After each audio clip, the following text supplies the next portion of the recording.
नमस्कार प्रेक्षक हो. मी निखिल जाधव न्यूज अनकटमध्ये आपलं स्वागत करतो. प्रेक्षक हो, आयुष्यात नाण्याच्या नेहमी दोन बाजू असतात. एक बाजू सर्वसामान्य लोक जेव्हा आजारी पडतात तेव्हा ते दवाखान्यात जाऊन उपचार घेतात. अर्थात आर्थिक त्यांच्याकडे थोडीफार ही बाजू असते. डॉक्टर हे पृथ्वी तलावर असणारे देवदूतच म्हटलं जातं. सर्वसामान्य वर्गातील लोक जाऊन उपचार घेणं ही नाण्याची एक बाजू आहे. याच्या विरोधात दुसरी बाजू म्हणजे या समाजामध्ये काही याचक घटक, अर्थातच भीक मागून खाणारे, ज्यांच्याकडे पैशाची चणचण आहे, असा वर्ग या दवाखान्यात जाऊ शकत नाही आणि उपचार घेऊ शकत नाही. अशा वर्गासाठी काही व्यक्ती हे अहोरात्र कार्य करत आहेत. प्रश्न पडला असेल की अहोरात्र कार्य म्हणजे काय? डॉक्टर अभिजित सोनवणे सहम ट्रस्टच्या उपक्रमाखाली डॉक्टर अभिजित सोनवणे याच व्यक्तींसाठी आणि याच घटकासाठी अहोरात्र संघर्ष करताना दिसतात. अर्थात ते हे उपक्रम चालवतात. आंतरराष्ट्रीय संस्थेमध्ये लाख रुपयांची पगार नाकारून हे व्यक्ती आज समाजकार्याचं व्रत घेतलं आणि याच व्यक्तींबरोबर आज आपण संवाद साधणार आहोत. नमस्कार डॉक्टर. नमस्कार सर. डॉक्टर, तुम्ही जो हा उपक्रम घेतलाय सोहम ट्रस्टच्या अंतर्गत, म्हणजे याच्या घटकासाठीचा, तो नेमका काय आहे आणि ही संकल्पना अस्तित्वात कशी आली? प्रत्येकाच्या आयुष्यात काहीतरी चढ आणि उतार असतात. तसे माझ्याही आयुष्याच्या सुरुवातीला काही चढ उतार होते. या चढ उतारांच्या काळामध्ये एक भीक मागणारे आजोबा मला भेटले होते आणि या भीक मागणाऱ्या आजोबांनी मला या ना त्या स्वरूपात, म्हणजे शारीरिक, आर्थिक, मानसिक, खरं तर वैचारिक मदत ही त्या व्यक्तीने मला केली आणि त्या मदतीतून उतराई व्हायचं म्हणून मी हे काम खरं तर सुरू केलं की एक भीक मागणारी व्यक्ती, म्हणजे त्या काळात माझ्याकडे घालायला पॅन्ट नव्हती का त्या पॅन्टला बक्कल नव्हतं, अशी अवस्था होती. त्या काळामध्ये जर एक, ज्याला लोक भिकारी म्हणतात, मी भिकारी हा शब्द वापरत नाही, भिक्षुकरी हा शब्द वापरतो, आज फक्त समजण्यासाठी मी तो शब्द वापरला, तर ज्याच्याकडे काही नाही अशी व्यक्ती जर एखाद्या डॉक्टर माणसाला जर काहीतरी मदत करू शकते, त्याला ते विवंचनेतून किंवा त्याला खड्ड्यातून जर बाहेर काढू शकते, तर आज मी कुठेतरी सेटल आहे किंवा माझ्याकडे देण्यासारखं भरपूर आहे. अशा अवस्थेत मी एखाद्या व्यक्तीला का नाही खड्ड्यातून बाहेर काढू शकत? या विचारातून मी 15 ऑगस्ट 2015 साली माझ्या नोकरीचा राजीनामा दिला. मी त्या अगोदर एका आंतरराष्ट्रीय संस्थेमध्ये महाराष्ट्र प्रमुख म्हणून काम करत होतो आणि 15 ऑगस्ट 2015 पासून मी माझ्या या समाजासाठी, भिक्षकरी वर्गासाठी, याचक वर्गासाठी मी काम करतोय. मी आणि माझी पत्नी डॉक्टर मनीषा सोनवणे, आम्ही भीक मागणारी जी काही मंडळी आहे त्यांच्यातच उठतो, बसतो, जेवतो, खातो, त्यांना वैद्यकीय सेवा देतो आणि सगळ्यात महत्त्वाचं म्हणजे त्यांना स्वतःच्या पायावर उभं करण्याचा प्रयत्न करत आहोत. जे काही करतोय आम्ही काम, हे सगळं या याचक वर्गासाठी, भीक मागणाऱ्या वर्गासाठी करत आहोत आणि त्याच्यामुळे दुरून बघणारा जो समाज आहे तो आम्हाला भिकाऱ्यांचा डॉक्टर असं त्याने आम्हाला नाव दिलं आहे आणि म्हणजे थोडक्यात ही समाजाने दिलेली आम्हाला पदवी आहे आणि मला या पदवीचा सार्थ अभिमान आहे. एखाद्या डॉक्टरला एखादी जर डिग्री, पदवी जर घ्यायची असेल तर अनंत प्रकारचा अभ्यास आणि या सगळ्या गोष्टी कराव्या लागतात आणि तेव्हा त्याला ती डिग्री मिळते. परंतु मला ही समाजाने डिग्री दिलेली आहे आणि या डिग्रीचा मला सार्थ अभिमान आहे. सर, आत्ता तुम्ही जसं म्हणालात की भिक्षेकरी हा शब्द तुम्ही जाणीवपूर्वक त्यांच्यासाठी घेता, नेमकं त्यांच्या दृष्टीने काय काय कार्य तुम्ही करता? म्हणजे त्यांच्यात उठणं, बसणं आणि जेवणं हा प्रकार आणि दुरून बघणाऱ्या वर्गाने देणारी ही भिकाऱ्यांच्या डॉक्टरची पदवी, त्याचा खरं तर तुम्हाला अभिमान आहे आणि तो आम्हालाही आहे. कारण फार कमी असं पाहायला मिळतं की मदत करणं, कारण आज घडीला घरातले नातेसंबंधही कुठे ना कुठेतरी दुरावतात. पण आपण हे जे कार्य करताय, तर याची नेमकी रूपरेषा कशी आहे आणि दिशा कशी आहे त्याबद्दल सांगा. सुरुवातीला मी आणि माझ्या मिसेसनी ज्यावेळी आम्ही ठरवलं की आपण काहीतरी करायचं, पण नेमकं काय करायचं हे काही कळत नव्हतं आणि माझ्या डोळ्यापुढं खरं तर अंधार होता की मी नेमकं करायचं म्हणजे काय करायचं हे मला लक्षात येत नव्हतं. पण जेव्हा मी या लोकांना ऑब्झर्व करायचं, दुरून मी फिरायचो रोडवरती, त्यावेळेला माझ्या असं एक लक्षात आलं की आपण लोक एकमेकांना जशा भेटीच्या वेळा देतो तसं आपण देवांना सुद्धा वारामध्ये अडकवून ठेवले, त्यांना सुद्धा भेटीचे वार आपण दिलेले आहेत. तुम्ही जर बघितलं तर सोमवार आपण दिला शंकराला, मंगळवार देवीला, बुधवार गणपतीला, गुरुवार साईबाबा स्वामी समर्थ दत्ताला, शुक्रवार अल्लाहला, शनिवार मारुतीला आणि रविवार येशूला. तर गंमत अशी आहे की ज्या दिवशी ज्या देवाचा वार असतो त्या दिवशी तिथं भक्तांची गर्दी जास्त असते, आणि जिथं भक्तांची गर्दी जास्त असते तिथं बाहेर भिक्षेकरांची सुद्धा गर्दी जास्त असते. तुम्ही कुठलंही सोमवारी शंकराचं मंदिर बघा, आतमध्ये तुडुंब गर्दी असते भक्तांची आणि बाहेर गर्दी असते भिक्षेकरांची. गुरुवारी साईबाबांचं, स्वामी समर्थांचं एखादं मंदिर बघा, आतमध्ये भक्तांची तुडुंब गर्दी असते, बाहेर भिक्षेकरांची गर्दी. मला नेहमी असं वाटतं, म्हणजे माझ्या दृष्टीनं भक्त आणि भिक्षेकरी दोघेही सारखे आहेत असं मला वाटतं. त्याचं कारण असं की भक्त मंडळी आत काहीतरी मागत असतात आणि भिक्षेकरी मंडळी बाहेर काहीतरी मागत असतात. आम्ही या बाहेरच्या भक्तांसाठी काम करत आहोत. मग काम काय करतो, तर आता मी डॉक्टर आहे, बायको डॉक्टर आहे, तर मग आम्ही काय करू शकतो, तर आपण वैद्यकीय सेवा, वैद्यकीय सुविधा आपण या लोकांना देऊ शकतो, या विचाराने सुरू झालं काम. मग माझ्या मोटरसायकलवरती म्हणजे मी असं गमतीनं म्हणतो की माझ्या गाडीवर आणि माझ्या बॉडीवर एक साधारण 150 ते 200 किलोचं साहित्य, वैद्यकीय साहित्य सर्व गाडीवर घेऊन फिरत असतो आम्ही. आणि मग सोमवारी आम्ही शंकराच्या मंदिराच्या बाहेर जाऊन बसतो, मग अशी ज्या पद्धतीने मी सांगितलं. गुरुवारी साईबाबांच्या मंदिराबाहेर, शुक्रवारी सगळं दर्गा आणि मस्जिद जे आहे त्याच्या बाहेर जाऊन बसतो, शनिवारी शनी मारुतीच्या मंदिराबाहेर जाऊन बसतो. आणि ही जी मंडळी तिथं बसलेली असतात, जसं डोंबारी एखादा रस्त्यात खेळ मांडतो तसं आम्ही ते जिथं बसलेले असतात तिथं आम्ही तो सगळं आमचा दवाखाना रस्त्यावरती, फुटपाथवरती, उकिरडा, कुठं जिथं ते लोक बसलेले असतील आम्ही त्यांच्यातच तो दवाखाना सगळा मांडतो. आणि मला जे शक्य आहे वैद्यकीय सेवा रस्त्यावर देणे, या सगळ्या गोष्टी आम्ही रस्त्यावरती करतो. आणि जे मला गोष्टी जमत नाहीत रस्त्यावरती करणं, तर वेगवेगळ्या हॉस्पिटलचे आपण टायअप करून घेतलेलं आहे. त्या हॉस्पिटलमध्ये आपण त्या पेशंटना, त्या रुग्णांना घेऊन जातो आणि त्यांना मेडिकलची ट्रीटमेंट देतो. तर मेडिकलची ट्रीटमेंट देता देता आमची एक छान रिलेशनशिप होते, खूप छान आमचं एक नातं तयार होतं. म्हणजे मी असं म्हणतो की खरं तर जगात ज्याच्या घरात आई आहे आणि वडील आहे तो जगातला सगळ्यात श्रीमंत माणूस आहे. आणि मला या कामामुळे, समाजामुळे साधारण 200-300 आई मला मिळाले आहेत, 200-300 वडील मला मिळाले, 200-300 आज्या आहेत, 200-300 आजोबा आहेत आणि 200-300 पोरं सुद्धा मला या वयामध्ये आहेत. त्यांचे आमचे खूप छान रिलेशनशिप झाले. आणि या रिलेशनशिपचा वापर करून किंवा त्यांच्यात बसल्यानंतर आम्हाला कळते की ही व्यक्ती का भीक मागत असेल, काय अडचण आहे, यांच्या अंगात काही गुण आहेत का, काही अवगुण आहेत का, काही काम करण्याची वृत्ती आहे का, काही पोटेन्शियल आहे का, काही कला आहेत का, या सगळ्या गोष्टी तिथं त्यांच्यात बसल्यानंतर कळतात. आणि त्या कळल्यानंतर आम्ही त्यांना सांगतो की मावशी, आजोबा, बाबा, काका, काकू, सोमवारी शंकराच्या मंदिराच्या बाहेर बसून तुम्ही भीक मागता.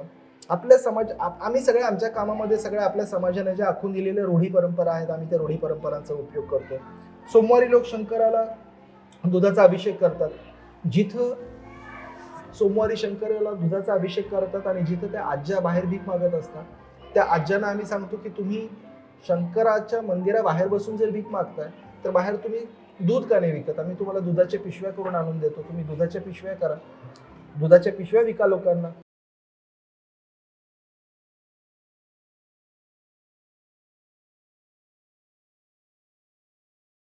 मंडळी आहेत, अशा मंडळींना वेगवेगळ्या प्रकारे त्यांच्या अंगात जे काही स्किल्स आहेत, हे सगळे स्किलचा वापर करून आपण त्यांना कुठे गवंडी काम, कुठे इलेक्ट्रिशियन, कुठे वेटर, अशा प्रकारचे आपण त्यांना व्यवसाय देत आहोत. आणि अशा प्रकारे त्यांना गावकरी बनवण्याचा आपण प्रयत्न करत आहोत. गावकरी याचा अर्थ असा की तुम्ही, मी, आपण सगळे आपण आता गावकरी आहोत. आणि तो वर्ग जो आहे तो भिक्षेकरी आहे. हा भिक्षेकरी वर्ग आणि गावकरी वर्ग याच्यामध्ये एक फार मोठी दरी आहे. गावकरी वर्ग ही दरी ओलांडून भिक्षेकऱ्यांमध्ये जाईल याची काही गरज नाहीये, परंतु भिक्षेकरी वर्गाला ती दरी ओलांडून या गावकरी वर्गामध्ये यायचं आहे. परंतु ही एवढी मोठी दरी ते सांधणार कशी किंवा येणार कशी, तर त्या दरीवरती आम्ही पूल बनण्याचा एक प्रयत्न करतो. आणि असं लक्षात आलं की भिक्षेकरी जे आहेत हे गावकरी नक्की होतील, परंतु त्याने भीक मागणं सोडलं पाहिजे. जर ते मध्ये कष्टकरी झाले तर ऑटोमॅटिकली पैसा आला, स्वतःच्या पायावर उभे जर ते राहिले तर ऑटोमॅटिकली ते गावकरी होतील. अशा पद्धतीने हा विचार करून भिक्षेकरी ते कष्टकरी आणि कष्टकरी ते गावकरी, हा आमचा एक प्रवास सुरू आहे. आणि या प्रवासाचं फलित म्हणूयात 165 लोकांनी भीक मागणं सोडलंय. आणि 165 लोक, ज्यांना पूर्वी लोक भिकारी म्हणत होते, भिक्षेकरी म्हणत होते, असे भिक्षेकरी लोक आज आता गावकरी झालेले आहेत. वा, अशा पद्धतीने हे सुरू आहे. आणखी बरेचसे प्रोजेक्ट आहेत. ऐतिहासिक वारसा लाभलेला मराठ मुलूक महाराष्ट्र. या महाराष्ट्राला विविध रंगी छटा आहेत.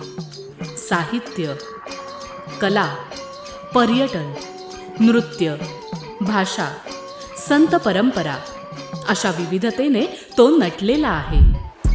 हीच गौरवशाली विविधता जपत स्वरंग मराठी केवळ महाराष्ट्राच्या सांस्कृतिक संहितेपुरते मर्यादित न राहता समकालीन नवकल्पनांवर आधारित कार्यक्रमांद्वारे मराठी मनोरंजन विश्वात स्वतःची एक अनोखी जागा निर्माण करत आहेत.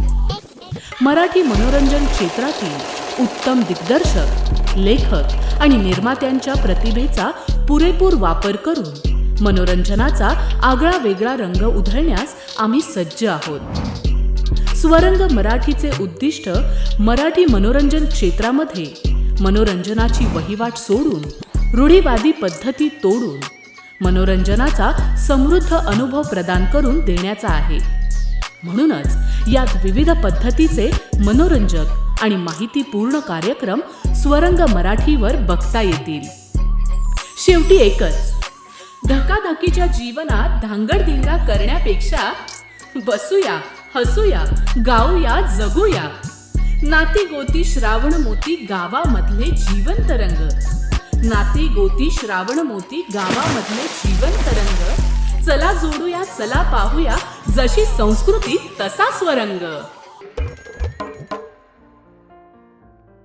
म्हणजे आत्ता तुमच्या बोलण्यातून जसं जाणवलं की तुम्ही एक ध्येय ठेवलेलं आहे की भिक्षेकरांना स्वतःच्या पायावरती उभं करणं, स्वावलंबी करायचं. स्वावलंबी. पण हा प्रवास खरं तर सोपा नसणार, नक्कीच नसणार, कारण प्रत्येक प्रवासात अडथळे, काटे हे नेहमीच असतात. तर हा प्रवास सुरू करताना काय काय अडचणी तुम्हाला फेस कराव्या लागल्या? म्हणजे उदाहरणार्थ आता जसं तुम्ही नोकरी सोडली तर घरात आर्थिक चणचण हा एक भाग असू शकतो. आता जसं तुम्ही गावकरी करताय भिक्षेकऱ्यांना, तर त्यांना जसं एक उद्योग, ते स्वतः एक प्लॅटफॉर्म देत आहेत, उद्योग त्यांना प्रवृत्त करता उद्योग करण्यासाठी. तर त्यासाठी थोडंफार तुम्हाला मेहनत आणि स्ट्रगल करावंच लागले असेल. तर नेमकं त्याबद्दल काय सांगाल? खरं सांगू का की जेव्हा मी जॉब सोडला त्यावेळी माझं मासिक उत्पन्न होतं 5 लाख रुपये दर महिना. आणि आर्थिक चणचण माझ्यापेक्षा माझ्या पत्नीला, डॉक्टर मनीषा सोनवणे, तिला जास्त ते जाणवलं. कारण एक गृहिणी म्हणून किंवा एक आई म्हणून, एक बायको म्हणून, एक सून म्हणून तिच्यासाठी तो फार मोठा खड्डा होता.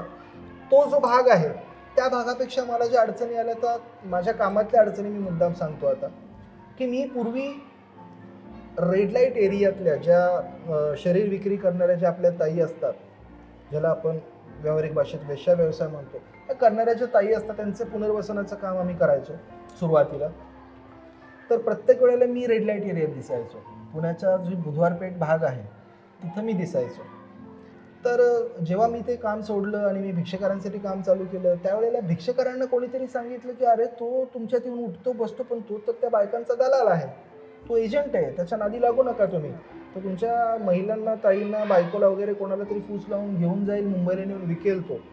तर जो माणूस आंतरराष्ट्रीय संस्थेतली नोकरी सोडून इथं तुमच्याबरोबर जेवायला खायला बसतो, याचा अर्थ असा की त्याला ह्याच्यामध्ये जास्त पैसा आहे आणि तो तुमच्या घरातल्या महिलांना नेऊन कुठेतरी विकेल, हा एक त्यांच्या डोक्यात कोणीतरी घातलं, पहिली गोष्ट.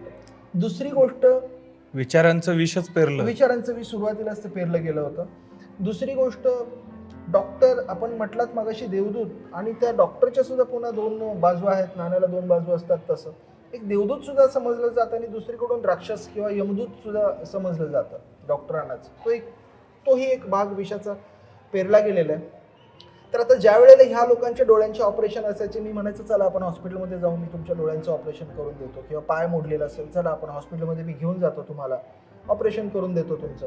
त्यावेळेला यांना वाटायचं की हा डॉक्टर आहे म्हणजे हा आपल्याला हॉस्पिटलमध्ये नेईल, ऑपरेशन थिएटरमध्ये भूल देईल आणि आपल्या किडन्या काढून विकेल.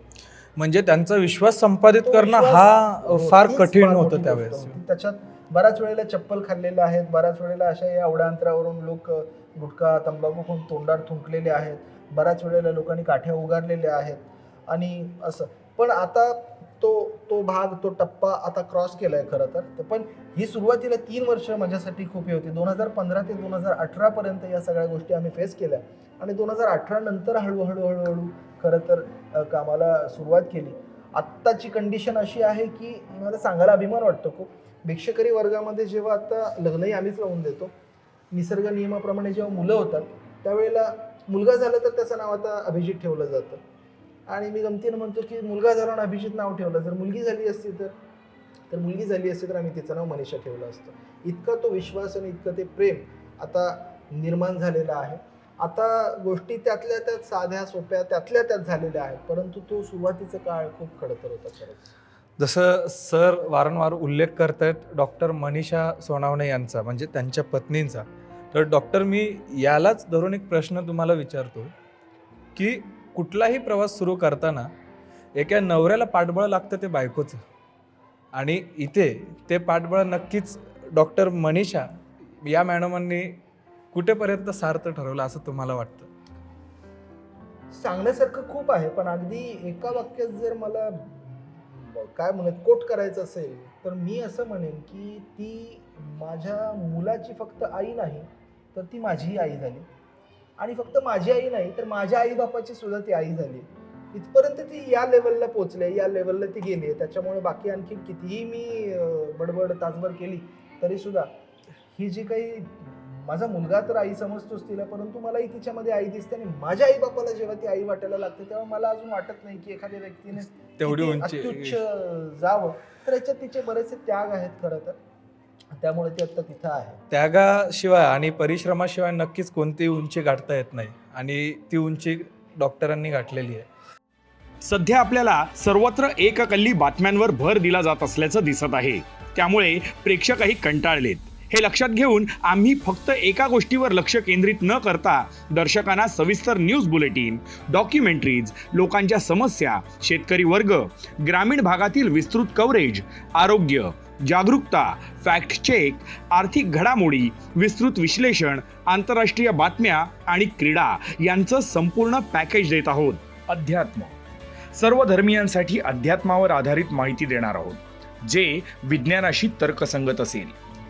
योग आणि व्यायाम, यामध्ये आम्ही योग आणि इतर शारीरिक व्यायामांचे प्रकार तसेच त्यांच्याशी संबंधित तज्ज्ञांकडून विस्तृत माहिती दिली जाईल. सकारात्मक न्यूज, दिवसाची सुरुवात होताना तुम्हाला सकारात्मक घडामोडींचा आढावा दिला जाईल, ज्याची सकारात्मकता दिवसभर तुमच्या उपयोगी पडेल. बुलेटिन, यामध्ये इतर वृत्तवाहिन्यांप्रमाणे रिपीटेड बुलेटिन्स न दाखवता अगदी ग्रामीण स्तरापासून ते आंतरराष्ट्रीय स्तरापर्यंत सर्व घडामोडींचा जलद आढावा घेतला जाईल. अँकर बेस्ड न्यूज, यामध्ये बातम्यांचा विस्तृत आढावा घेतला जाईल. स्पेशल स्टोरीज, जगभरातील सर्व महत्त्वाच्या घडामोडींवर आमच्या प्रतिनिधींकडून मिळालेल्या माहितीच्या आधारावर विश्लेषणावर आधारित तसेच ग्राफिक्स आणि व्हिडिओज वापरून या स्टोरीज बनवल्या जातील. डॉक्युमेंटरी, यात इतिहास किंवा वर्तमानात घडलेल्या मोठ्या घटना, विलुप्त होत चाललेल्या प्रजाती, संस्कृती यांच्यावर आधारित डॉक्युमेंटरीज असतील.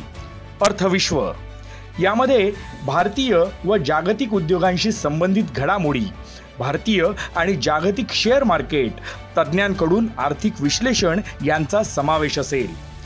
गेट टेक, मोबाईल्स, लॅपटॉप, इलेक्ट्रॉनिक्स डिव्हायसेस तसेच नवीन तंत्रज्ञान याविषयी सविस्तर माहिती दिली जाईल, जेणेकरून अशा वस्तू खरेदी करण्यास तुम्हाला सोपे जाईल. धन्वंतरी, आरोग्याशी संबंधित बाबी, रोग, आजार या विषयांवर संबंधित तज्ज्ञांकडून विस्तृत माहिती तुम्हाला पाहायला मिळेल. कृषी विश्व, कृषी संबंधित असलेले नवीन तंत्रज्ञान, त्याचा शेतीतील वापर, पिकांसंबंधी समस्या, बाजारभाव, कृषी तज्ज्ञांचे सल्ले यासारखी परिपूर्ण माहिती शेतकऱ्यांना मिळेल. क्रीडा विश्व, इतर कोणत्याही चॅनल खेळाशी संबंधित खास बुलेटिन्स दाखवत नाही, जो आमचा चॅनल घेऊन येतोय. अगदी ग्रामीण भागातील खेळांपासून ते आंतरराष्ट्रीय खेळापर्यंत सर्व घडामोडी तुम्हाला येथे पाहायला मिळतील. आपलं संविधान, विविध कायदे तज्ज्ञांकडून दैनंदिन जीवनातील तेज प्रसंग, प्रॉपर्टी, तुमचे संविधानिक हक्क, राजकीय पेच प्रसंग यासंबंधी माहिती प्रेक्षकांना पाहायला मिळेल. अनकट कट्टा, आमच्या स्टुडिओमध्ये विविध क्षेत्रांशी संबंधित खास व्यक्तींसोबत संवाद साधला जाईल. लोकमंथन, तुमच्या गल्लीत, तुमच्या गावात, तुमच्या शहरात आम्ही थेट येऊन तुमच्याशी संवाद साधू. तुमचे प्रश्न, समस्या सरकारपर्यंत पोहोचवण्याचा प्रयत्न करू. तुमच्या विचारांना आम्ही व्यासपीठ देऊ. पप्या या माध्यमातून आमचा प्रतिनिधी तुमच्या दारापासून ते अगदी चौकाचौकांमधील समस्यांना वाचा फोडेल. भ्रष्ट अधिकारी असो वा कर्मचारी, सर्व मुद्द्यांना हात घातला जाईल. फॅक्ट चेक यातून आम्ही तुम्हाला दाखवू बातमी मागची सत्यता. व्हायरल व्हिडिओ नावाप्रमाणेच सोशल मीडियावरील व्हायरल झालेल्या मनोरंजक व्हिडिओज दाखवल्या जातील. अशा प्रकारे आम्ही आमच्या प्रेक्षकांना संपूर्ण पॅकेज देत आहोत, जे नेहमीच्या वृत्तवाहिन्यांपेक्षा वेगळे असेल.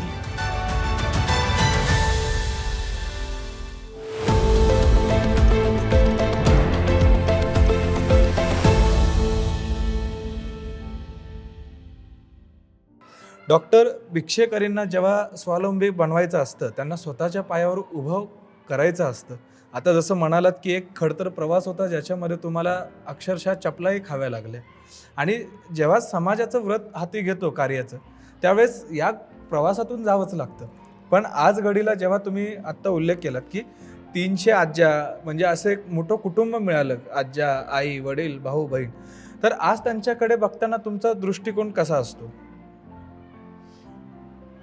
आता ही जी काही रिलेशनशिप आहे, खरं तर मी तुमच्या प्रश्नाकडे येण्याआधी थोडंसं त्याच्या अलीकडे थोडंसं येतो की ही जी रिलेशनशिप आहे ही एका दिवसात, एका तासात, 2 तासात, 3 तासात खरं तर होत नाही. तुम्ही मगाशी म्हटलं तसं अगदी त्यांच्यात जावं लागतं, एकरूप व्हावं लागतं. आणि एकरूप हा शब्द सुद्धा माझ्यासाठी खरं तर छोटा आहे. मी त्याच्या पुढे जाऊन असं म्हणतो की या लोकांमध्ये एकजीव व्हावं लागतं. एकरूप होणं म्हणजे फक्त तुम्ही आणि मी आपण सारखे दिसणं. एकजीव होणं म्हणजे तुम्ही आणि मी एकच होणं. एकरूप हा जर भाव असेल तर एकजीव होणं ही भक्ती असं मला वाटतं.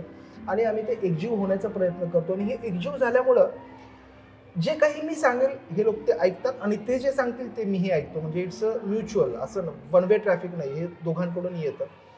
याचा उपयोग करून काय करतोय आम्ही की भिक्षेकरी समाज जो आहे, जे पालक मंडळी आहेत, हे आपल्या मुलांना शाळेमध्ये घालत नाहीत. त्याचं कारण असं की ऑन ॲन ॲव्हरेज एका लहान मुलाला 1,000 रुपये भीक मिळते. आता जर 1,000 रुपये जर भीक जर एखाद्या मुलाला मिळत असेल तर त्याच्या पालकांना त्या मुलाकडून महिन्याला 30,000 रुपये मिळतात.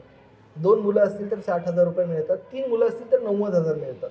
मला सांगा, कुठले पालक जर 3 मुलं जर आपली 90,000 रुपये जर घरामध्ये आणून देत असतील, वेगळ्या माध्यमातून का होईना, परंतु ते जर उत्पन्नाचं साधन असेल, तर हे पालक आपल्या मुलांना शाळेत कधीही घालत नाहीत. आणि तरीसुद्धा म्हणजे रिलेशनशिपची ती हाईट सांगतोय, तरीसुद्धा यांचं हे उत्पन्नाचं साधन किंवा सोन्याची कोंबडी म्हणून ती मारून त्यांच्याकडनं ती परत घेऊन यायची आहे. म्हणजे आम्ही त्या मुलांना तिथून आईबापाकडून काढून आम्ही त्यांना शिक्षणाच्या याच्यामध्ये घेतो. आणि मला सांगायला खूप आनंद होतो की आम्ही 52 विद्यार्थ्यांना, 52 मुलांना, भीक मागणाऱ्या 52 मुलांना आम्ही एज्युकेशन देत आहोत. त्यांना शाळेमध्ये घातलेलं आहे. त्यातल्या 4 सक्सेस स्टोरी आमच्या अशा की माझा एक मुलगा आहे सर, आई वडील त्याच्या आत्ता ह्या क्षणी सुद्धा कुठेतरी भीक मागत असेल, आई वडील नव्हे अख्खं खानदान त्याचं भीक मागत असेल, परंतु तो आता MPSCला बसलाय आणि येत्या वर्ष सव्वा वर्षात तो PSI होतो, इन्स्पेक्टर होतो. दुसरी एक मुलगी आहे माझी, ती चार्टर्ड अकाउंटंट होते पुढच्या 1-2 वर्षात. तिसरा एक मुलगा आहे माझा, तो आता कॉम्प्युटर सायन्स करून कॉम्प्युटर इंजिनियर होतोय. चौथी माझी मुलगी आता MBA सेकंड इयर करते. तर ही 4 मुलं आमची आहेत, जे आमच्या सक्सेस स्टोरीज आहेत.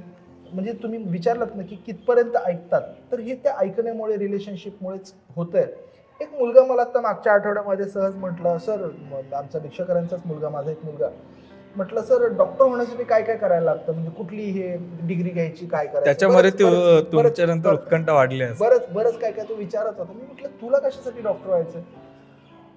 तर आता मला उत्तर हे अपेक्षित होतं त्याच्याकडनं की मलाही डॉक्टरांसारखं घर, गाडी, बंगला वगैरे वगैरे असं काहीतरी घ्यायचं असेल, असं मला तो उत्तर देईल 10वीतला मुलगा, असं मला वाटलं. मी त्याला म्हटलं, का रे बाळा, तुला कशासाठी डॉक्टर व्हायचं? तर तो म्हटला, सर तुम्ही मेल्यावर मी भिकाऱ्यांचं डॉक्टर म्हणून काम करेन. तर याच्या पुढं, याच्यापेक्षा जास्ती मला राष्ट्रपती पदक सुद्धा खरं तर फिक्कं वाटतं. आणि तेव्हा त्याने ती बोललेली जी वाक्य आहेत, तेव्हा जे अंगावर काटे आले होते, प्रत्येक वेळेला बोलताना माझे ते तसेच अंगावरती काटे येतात. आणि आपण या मुलांना शिकवतोय, एक पिढी कमीत कमी त्यांचे आईवडील भीक मागतील, संपतील, परंतु ही जी नवीन पिढी होईल, या पिढीपासून मात्र पुढची पिढी जी काही आहे ती गावकरी म्हणून जगायला सुरुवात करेल. खरं तर जसं तुम्ही म्हणालात की त्या मुलाने सांगितलं की मला तुमच्यासारखंच अभिजित सोनावणे व्हायला आवडेल, ही खरंच खूप मोठी पोचपावती आहे. डॉक्टर, यांच्यासाठी जसं अनेक गोष्टींचा तुटवडा असेल, जसं कागदपत्र झाले, रेशन कार्ड झालं, आधार कार्ड झालं, तर यासाठी तुम्ही काय पद्धतीने उपक्रम राबवता किंवा याच्याबद्दल कशी जागृती त्यांच्यामध्ये निर्माण होते? त्यांच्यामध्ये खरं तर जागृती हल्ली हल्ली व्हायला लागलेली आहे. गंमत अशी आहे की मला दोष द्यायचा नाही या गोष्टींना, परंतु आत्ताची आपली प्रेझेंट सिस्टीम जी काही आहे त्या सिस्टीममध्ये असं आहे की जर तुम्हाला बँकेत जर खातं उघडायचं असेल तर तुमच्याकडे आधार कार्ड हवं आहे, तुमच्याकडे पॅन कार्ड हवं आहे, तुमच्याकडे घराचा काहीतरी प्रूफ हवं आहे. या गोष्टी आमच्या भिक्षाकरांकडे नाही आहेत, त्याच्यामुळे ते बँकेत खातं उघडू शकत नाही. बँकेत खातं उघडलं नाही तर त्यांना कुठल्याही प्रकारचं लोन मिळू शकत नाही. त्यांच्याकडे मतदानाचं ओळखपत्र नाही आहे, मतदानाचं ओळखपत्र नाही आहे त्याच्यामुळे ते मतदान करू शकत नाहीत. आणि जे मतदान करूच शकत नाहीत त्याचा अर्थ असा होतो की ते भारताचे नागरिकच नाहीत. आणि भारताचे नागरिक जर नसतील ते, तर त्यांना भारताच्या म्हणजे आपल्या अस्तित्वात असलेल्या ज्या काही योजना आहेत, ह्या योजनांचा त्यांना लाभ घेता येत नाही.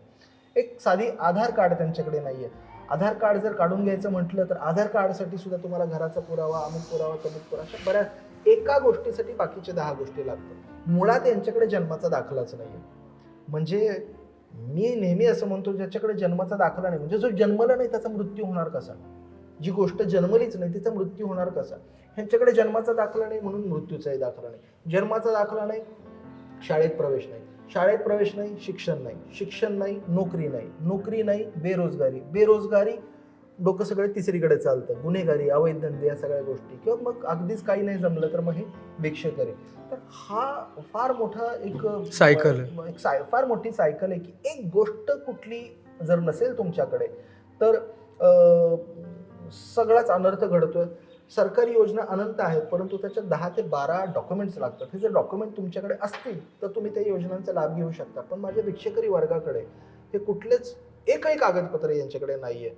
आणि म्हणून मी गव्हर्नमेंटला, शासनाला, योग्य त्या अधिकारी व्यक्तींना माझी या माध्यमातून अशी रिक्वेस्ट आहे की या वर्गाकडे थोडंसं जरा काय म्हणूयात आपण की वेगळ्या नजरेने थोडंसं बघावं. यांना वेगळं काहीतरी, जसं तुमचं माझं आधार कार्ड असेल, थोडंसं यांना वेगळ्या पद्धतीने एक आयडेंटिटी जर दिली.